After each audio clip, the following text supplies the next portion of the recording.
Good morning, everyone. Welcome back to the IS Companion. Today, we will explore an essential research method in psychology called the ex post facto method. This method, also known as the after the fact or retrospective method, is employed when manipulating variables is impractical, unethical, or impossible. Instead of controlling variables, researchers observe and analyze the effects of variables that have already occurred. Let's delve into the details of this method, understand its applications, and discuss its strengths and limitations. Definition and basic concepts. The ex post facto method involves studying variables after they have occurred naturally. Unlike experimental designs, where researchers manipulate variables to observe effects, the ex post facto method examines pre existing conditions or events. This method is often used to investigate cause and effect relationships when random assignment is not feasible. Key features of the ex post facto method: 1. Non manipulative nature. Variables are not manipulated but are observed as they naturally occur. 2. Retrospective analysis. The study focuses on past events and conditions to determine their effects on current outcomes. 3. Lack of random assignment. Participants are not randomly assigned to groups, which can introduce potential biases.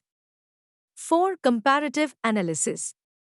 Researchers compare different groups or conditions to draw conclusions about cause and effect.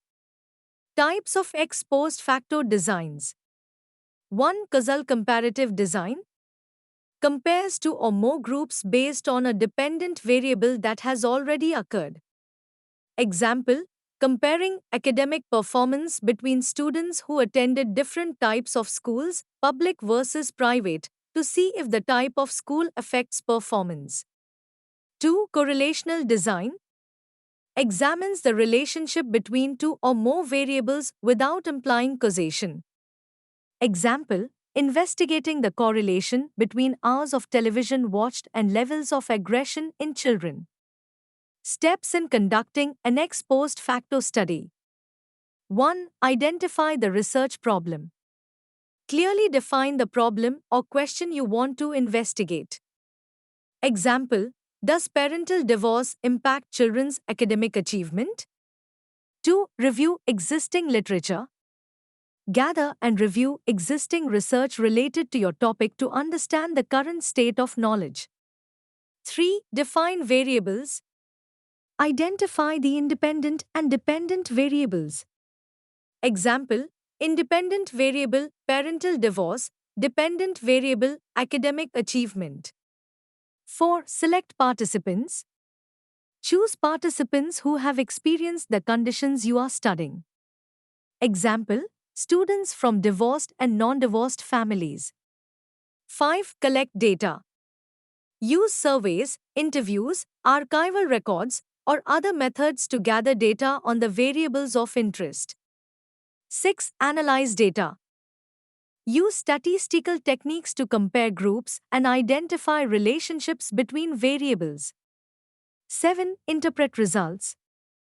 Draw conclusions based on the data analysis and discuss the implications of your findings. Examples of ex post facto studies.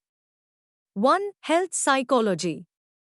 Studying the impact of smoking during pregnancy on child development by comparing children of mothers who smoked during pregnancy with those who did not. 2. Educational psychology. Investigating the effect of different teaching methods on student learning outcomes by comparing students exposed to different instructional approaches. 3. Clinical psychology. Examining the long-term effects of childhood trauma on adult mental health by comparing individuals with and without a history of trauma. Advantages of ex post facto method. Ethical considerations. Allows research on sensitive topics where manipulation would be unethical, example studying the effects of abuse or trauma. Real-world relevance. Provides insights into naturally occurring variables and real-life situations. Practicality. Useful when random assignment is not possible or practical. Limitations of ex post facto method. Causality issues. Cannot definitively establish cause and effect relationships due to lack of control over variables. Selection bias. Non random assignment can lead to biased samples and confounding variables. Retrospective data.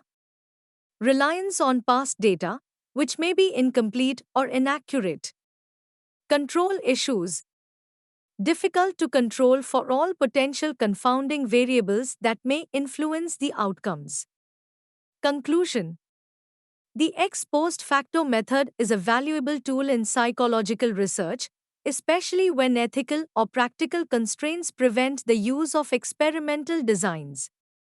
By carefully selecting participants and controlling for confounding variables, researchers can draw meaningful conclusions about the relationships between variables. While this method has limitations, it offers crucial insights into real world phenomena and helps advance our understanding of complex psychological issues. Thank you for your attention.